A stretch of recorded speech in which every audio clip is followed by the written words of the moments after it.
The honourable member for Winnipeg Centre. Thank you, Madam Speaker. It was a monumental day today, having all members of this House recognize the crisis of murdered and missing Indigenous women and girls and Two-Spirit and trans women, a Canada-wide crisis. Because it is a crisis, Madam Speaker. How many tragedies do we have to endure before appropriate action is taken? We are seeing constant, unrelenting violence against our women, girls, Two-Spirit people, trans women, Rebecca Contois, Morgan Harris, Mercedes Myron, Buffalo woman, Linda Beardy, an 8-year-old girl in Sampson Cree Nation. I send my love and sympathies to their families, but they deserve justice, Madam Speaker. Almost every week, we learn about a new and heartbreaking stories of sisters who have gone missing or who have been murdered. And we cannot let this be normalized. It is not normal because, Madam Speaker, these are a result of vile human rights violations, something that the current Prime Minister likened to an ongoing genocide. And I want to acknowledge our trans sisters and gender non-conforming relatives who face a heightened risk of violence, particularly with the rise of anti-trans hate and a woeful lack of funding and support. Too often, they are forgotten when we speak about this ongoing genocide. And I want to say that to our trans sisters, I see you, you are sacred, and you deserve to have space in every circle, even when you are forgotten. 3 years since it was announced, the federal government's violence prevention strategy is almost mostly unspent to address the crisis of murdered and missing Indigenous women and girls. Only 5%, just $37.1 million out of $724.1 million fund.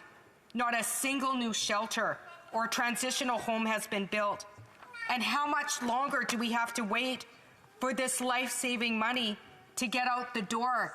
How many lives are going to be lost? How many women are going to disappear without action, without a safe place to go? And to make matters worse, we've learned that the Liberals are cutting $150 million from women's shelters in September. And just as a mention, I'll be splitting my time with the member from Nunavut. Over 600 shelters that will have less resources to help people fleeing gender-based violence. Rates of violence that we know have increased since the pandemic. The pandemic might have shifted, but gender-based violence is on the rise, and this government is turning its back on people needing safe places to go. $150 million that can be used to save lives. They need to be providing more resources, not less, because lives are at stake. And the solutions to the crisis are there. Listen to the National Inquiry, calls to justice, 231, to families, survivors, advocates. Listen to the young people who are fighting on the front lines, who often don't even have space to speak at the table. Young people that are being impacted by violence. And families and survivors were clear today, calling for a Canada-wide emergency to put immediately work on implementing it and develop a national redress alert system, to create a guaranteed livable basic income and immediately carry out prevention initiatives that honor the rights of Indigenous women, girls, trans and non-gender conforming individuals, including, but not limited to, a right to health, a right to culture, the right to security, and the right to justice. And this funding, it needs to be directed towards Indigenous women, youth, children, and Indigenous-led serving organizations.